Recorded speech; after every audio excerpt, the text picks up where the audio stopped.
لوگ انگریز سے بڑا ڈرتے تھے، ان کی حکومت تھی بہت بڑی، اور پورے ہندوستان ان کا دست نگر تھا، بڑے ڈرتے رہے انگریز، جس کا چاہے سر کاٹ کر رکھ دے، کوئی پوچھنے والا نہیں۔ علماء ہند نے پورے ملک کے اندر ان کے خلاف تحریک چلائی۔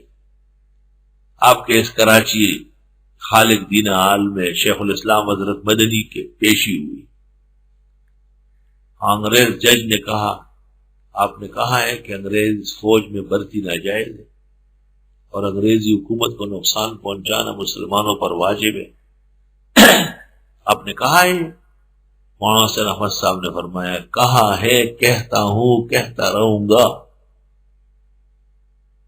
انگریز جج حیران رہ گیا کہ ہمیں تو سی آئی ڈی نے خبر دی تھی اور خطرہ تھا کہ یہ انکار کر لیں گے، کیس ختم ہو جائے گا۔ یہ عدالت میں کہتے ہیں کہ کیا کہا ہے، کہتا ہوں، کہتا رہوں گا۔ اس نے کہا کیوں؟ کہا آپ لوگ ڈاکو اور غاصب برطانیہ سے آ کر یہاں کیوں حکومت کرتے؟ ہندوستان کا سارا ساز و سامان کیوں برطانیہ لے گئے اور یہاں کی حکومتیں کیوں ختم کی؟ یہاں کے باشندوں کا فرض ہے کہ آپ کا مقابلہ کریں۔ تو انگریز جج نے کہا، آپ کو پتا ہے اس کی سزا کیا ہے؟ حضرت نے فرمایا، ہاں مجھے معلوم ہے۔ تو کیا معلوم ہے؟ کہ یہ میرے سر پہ دیکھ رہے ہو کیا بندہ ہوا؟ یہ کورا لٹا ہے کفن کا، اور میں دیوبند سے چلتے ہوئے کفن ساتھ لایا۔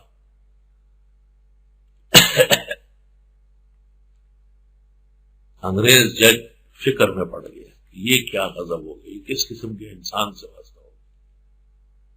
اس نے کہا، میرے بس کی بات نہیں آپ کو سزا دینا، میں اپنے بڑوں کو لکھتا ہوں۔ حضرت نے فرمایا، جو بیان میں نے دیا یہ بڑے کو یہ پورا لکھ بھیجے تاکہ اس کو فیصلہ کرنے میں سہولت رہے۔ ہاں، جس نے سپرد کیا اپنے آپ کو اللہ کے، وہ محسن، اور وہ ہو بھی موحد مخلص، فَلَهُ أَجْرُهُ عِنْدَ رَبِّهِ، پس اس کے لیے اس کا اجر ہوگا رب کے ہاں، وَلَا خَوْفٌ عَلَيْهِمْ وَلَا هُمْ يَحْزَنُونَ، خوف نہیں ہوگا ایسوں پر نہ وہ غمگین ہوں گے۔ خوف اور حزن دونوں تکلیف اللہ نے اس سے دور کی۔ علماء لکھتے ہیں خوف کا تعلق آخرت سے اور حزن کا تعلق دنیا سے۔ دنیا آخرت پر قربان ہو گئی تو یہ اور وہ دونوں سنہرے ہو گئے۔ مولانا روم فرماتے ہیں، نیم جاں بستان دو صد جاں دہد، آنچ در وحمت نیاید آدہد، یہ چھوٹی سی جان دین پر قربان کر لے پھر وہ نہ ختم ہونے والی زندگی عطا فرما دے۔ نیم جان بستان دو صد جان دہد، آنچ در وحمت نیاید آدہد،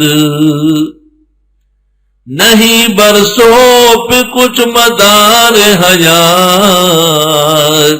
موت پر زندگی تمام نہیں، بلا من اسلم وجہہ للہ وهو محسن فلہ اجرہ عند ربہ ولا خوف علیہم ولا هم یحزنون۔ تنبیہ یہود کو ہے، پورا دین پر چلنا، اخلاص و توحید کا مظاہرہ کرنا، اللہ کے ہاں اجر کا مستحق ہونا، خوف و خطر سے بالاتر ہونا، لیکن یہ صفات اہل ایمان میں ہے۔ یہود و نصارہ نے کہا، پتہ چلا کہ اصل توریت اور موسیٰ ماننے والے، انجیل و عیسیٰ ماننے والے امت محمدیہ ہے۔